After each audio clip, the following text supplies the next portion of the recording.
Ehking şeflere, tatar yaşlere, alga barabız, birge biz buldurabız. Ehking şeflere, tatar yaşlere, alga barabız, birge biz buldurabız. Roza roza sevgili, kim urladı minen seni, unutamayım, roza gülkeyim, roza gülkeyim. Tabiatning eng nozli vaqti. TNV'da ham Shayan TV'da yoz. Aminim yanaşımda bugün mine şunday roza gülkeyi. Salam do'stlar. Selam barchangizga. Hurmatli qizlar, anilarimiz, davanilarimiz, shin ko'ngildan sizni yozning eng motor bayrami bilan tabrik etamiz. Ham uzg'an atnaga yumg'oq yasab, to'xtalish yasaymiz. Efirda siz kutib olgan yoshlar to'xtalishi.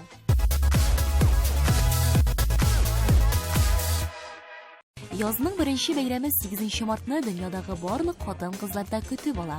Bu kunni naqadar motor so'z eshitasin, shashaklarga ko'milasin.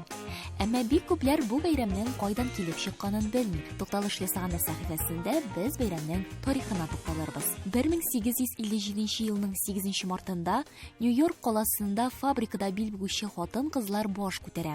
U vaqtda ular kunini 16 soat ishlay turgan bo'ladi. Ammo unga qarab xizmat huquqlari yashav minimumida yetmaydi. Sharada qatnashuvchi yuzlagan xotin-qiz siyosiy huquqlarining tegizlanuini ham ish kuni 10 soatga qoluvini talab etadi.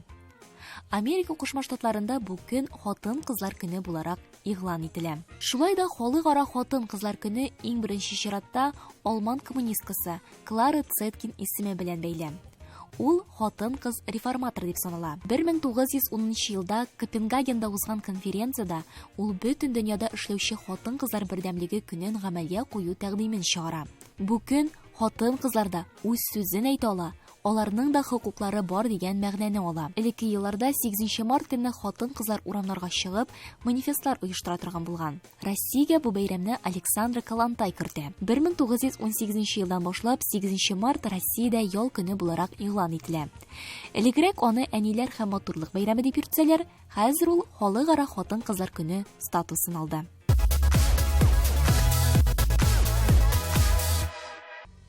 Ағымдағы атнаның ең қайнар яңалығы ол Красноярск шәһәрендә 29-нчы кышкы универсиада башлану. Кызларыбыз, егетләребез бик нык тырыша. Мәсәлән, чаңгычыбыз Кристина Мацокина көмеш медаль алса, сноубордчыбыз Милена Быкова шулай көмеш һәм алтын медальләргә ия булды. Кызларыбызны чын күңелдән котлыйбыз. Я довольна, мне как-то прям хорошо сегодня ехалось. Я давно с слалом на самом деле так хорошо не ездила, наверное, как сегодня. Я поменяла доску, может быть, в этом дело. Безнең Татарстан яшьләре кышкы спорт төрләрен бик ярата. Менә киләсе сюжетта нәкъ менә шул турда булыр.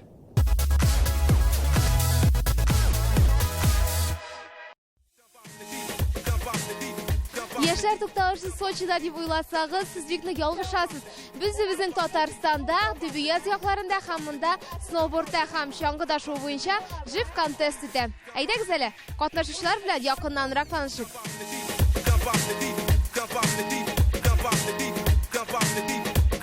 Катаюсь сейчас с 12 лет, соревнований, наверное, на соревнованиях участвую где-то с 14. Все, что не получается у тебя, это все со страхом связано, и надо страх бороть постоянно. Бу чара әле беренче тапкыр гына үткәрелсә дә, катнашучылар зур әзерлек белән килгәннәр. Берәүләр чаңгы, сноубордта шуса, икенчеләр алар өчен җан атты. Әтләүчеләр өчен граффити ясау мөмкинлеге дә бар иде. Әмма türкләрнең сыйфатын бу спорт төренең чын осталары бәяләде. Чаңгыга йөрим 4 ел. Без Уфада булдык. Свиягыда.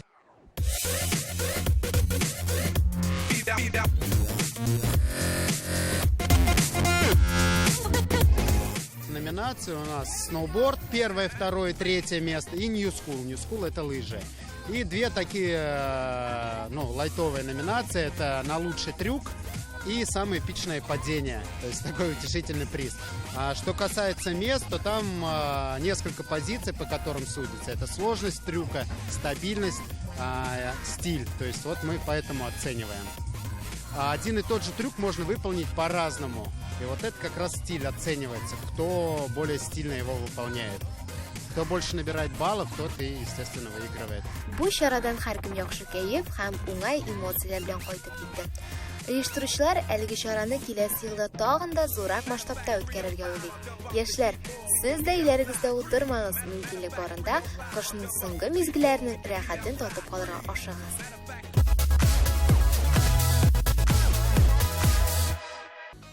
Менә хәзер инде кышны чынлап торып узаттык, шулай бит, Ваня? Дөрес әйтәсең, яз җитүгә яшьләр өчен бик күп бәйгеләр башлана.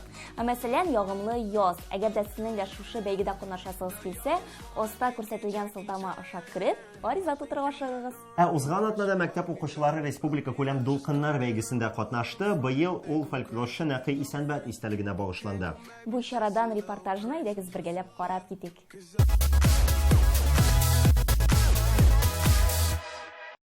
Балам, минем сиңа бик күп әсәрләр сөйләгәнем бар. Ләкин бу әсәрне синең ишеткәнең юк әле.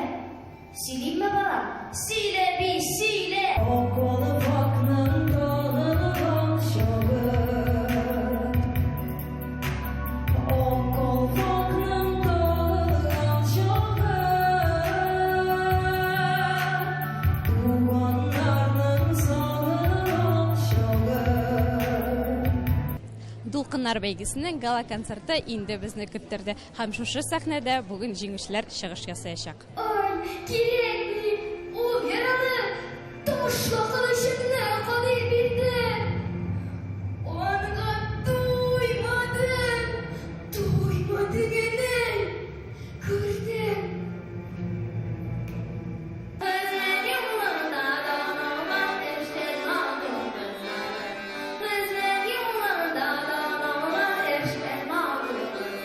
Син кем? Мин Гүлназ. Син бака түгелме ни? Син берәр инде шигырь сөйлисеңме бака килми? Ага, ничек атала ул? Ни өчен бакыдыклар бакыдып булып калганнар? Ага, һәм ни өчен калганнар?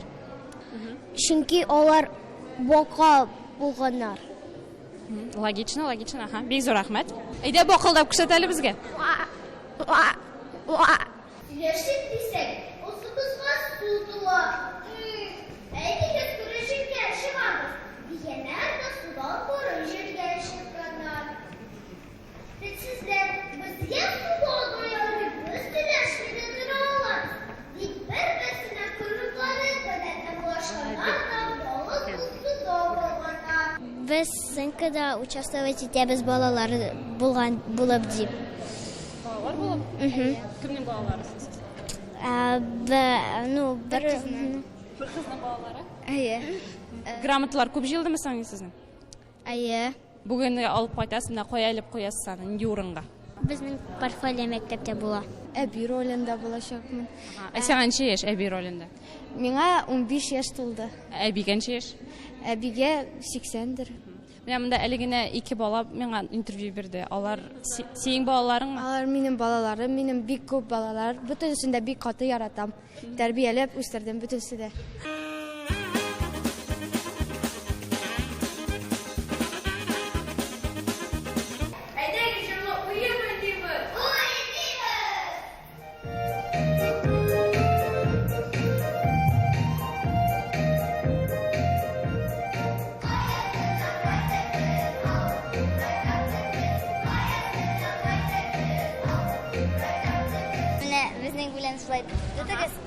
Әйтегез, без идек, безнеке кыз идек, базга төштек, майашадык, кләпкә кердек, май каптык, хопта-хоп, авызыңны ач та ем. Бу заманча рэп буламы? Без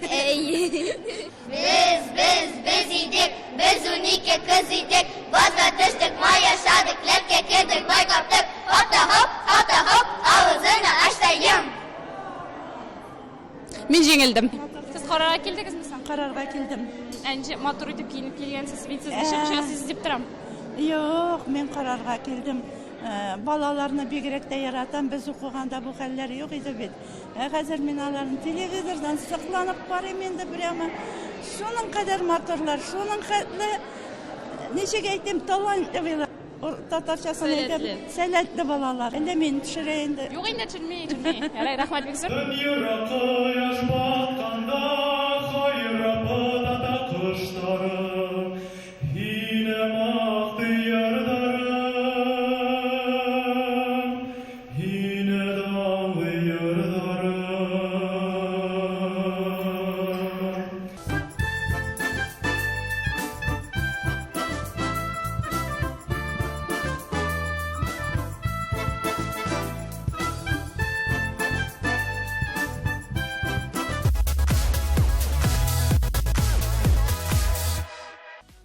Достым Илхам олырга ашык. Эфирда Илхам Лайв.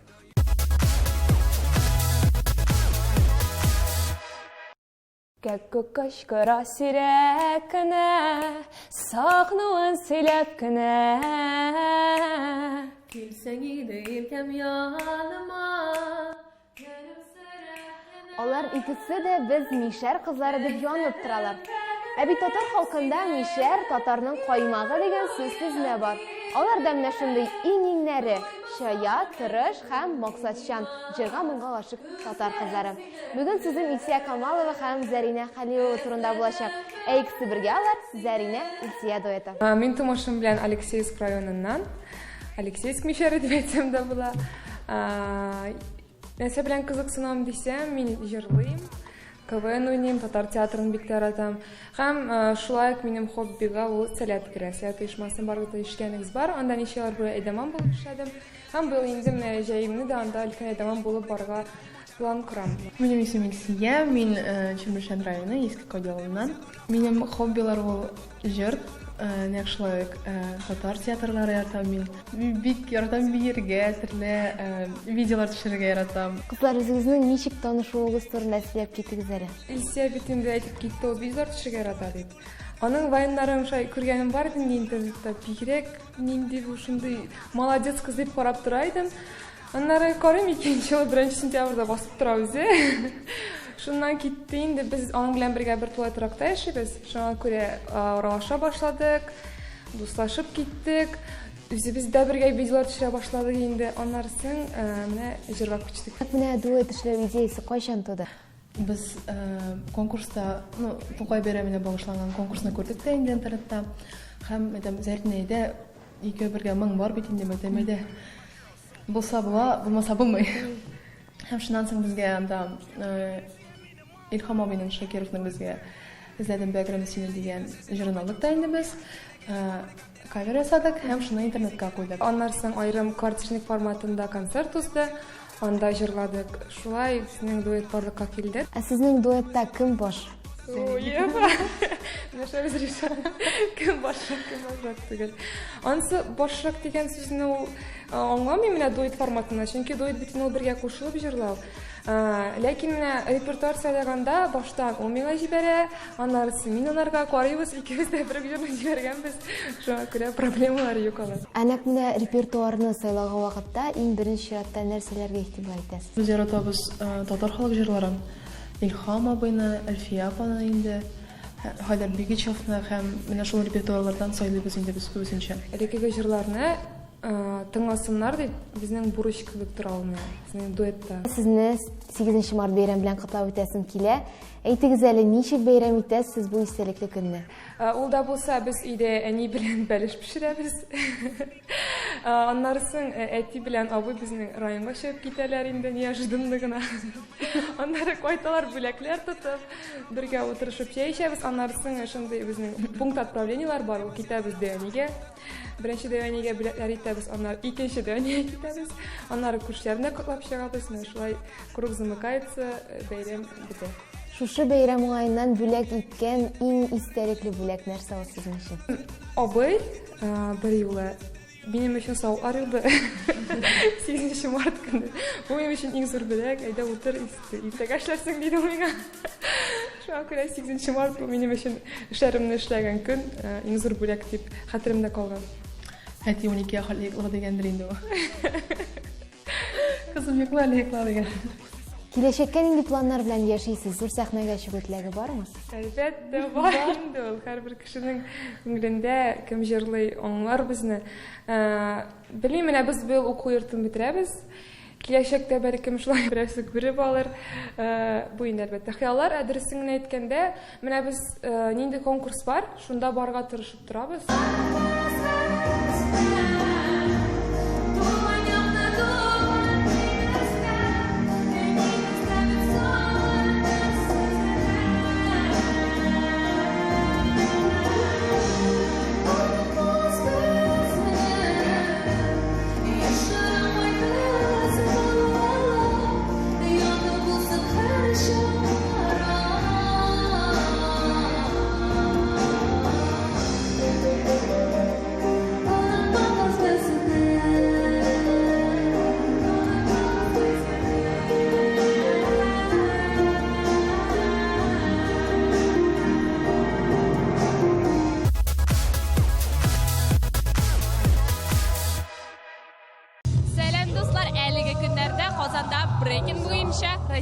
чемпионаты үтә. Һәм Шаян ТВ бу уникаль вакыйганы күздән ычкындыра алмады.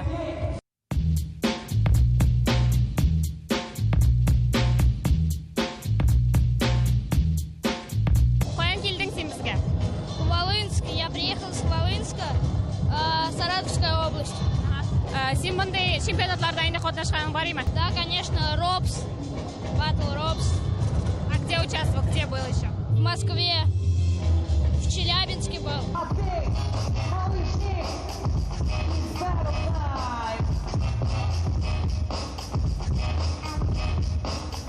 Приехали мы кто с Москвы, кто с Королева. А кто из Сочи? Да. Ну, лично команда, вот эта Брейконьерс Крю, она не первый раз.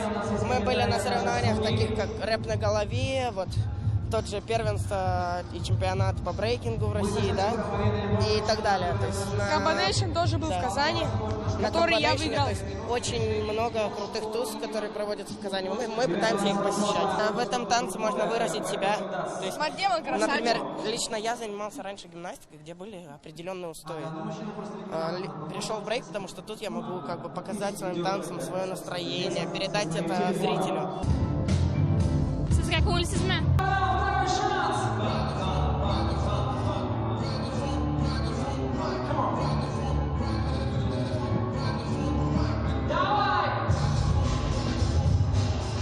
Все вот так вот делают.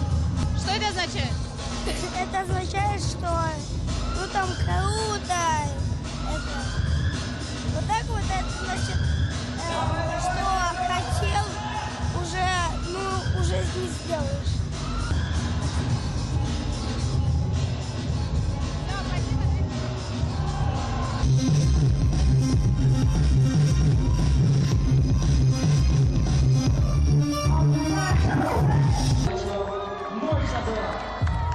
У нас здесь победитель Малыш Ник, но это не значит, что Lion Star уходит ни с чем. Он уходит вторым местом, почетным кубком.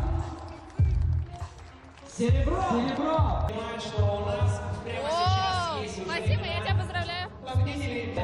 Первые чемпионы чемпионата первенства России по брейкингу.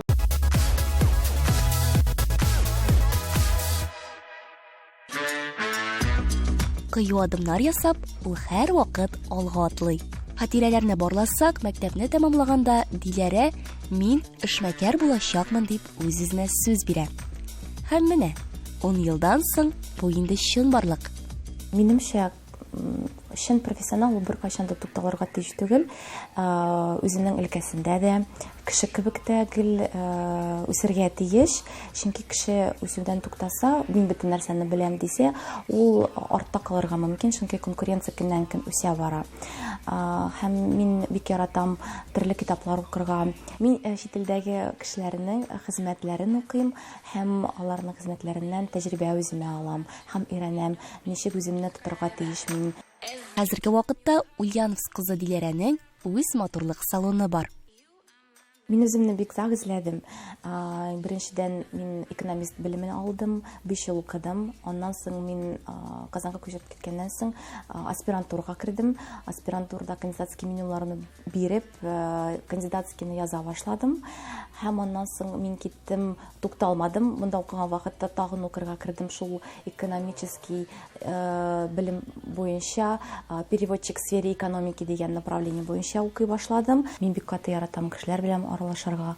Шуннан соң шулай килеп чыкты инде, мин дус кызым белән очрашып, ниндер яңалык тормышыбызга кертәсе килә дип, менә шундый курсларга киттек, макияж остасына. Бер дә укымыйм, экономистка укыганымны, эшләгәнемә, чөнки ул профессия төрле яктан бик әйбәт, чөнки төрле бизнесларда ул гел кирәк. Институтта алган белемнәрдә, школда алган белемнәрдә алар бик ярдәм итә. Чөнки экономика ул төптә ята. Һәрбер бизнесның төбендә ята, ул шуннан башлана. Сез экономиканы дөрес әйтеп санамасагыз, сезнең бизнесыгыз акчалы булмый, акча китә торган булмый. Инде барысы да бар кебек. Тик юк, Диләрә тукталмый. Хәзерге вакытта дизайнер буларак та үзен камилләштерә. Үз компетенциясе буенча чит шәһәрләрдә үтә торган форумнарда катнашырга да вакыт калдыра.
Бүгенге ярты сәгатьлек тукталышыбыз азагына якынлашты. Синең белән мин Ваня һәм Роза Гөлкәем Айзилә булдылар. Очрашканга кадәр сау бул.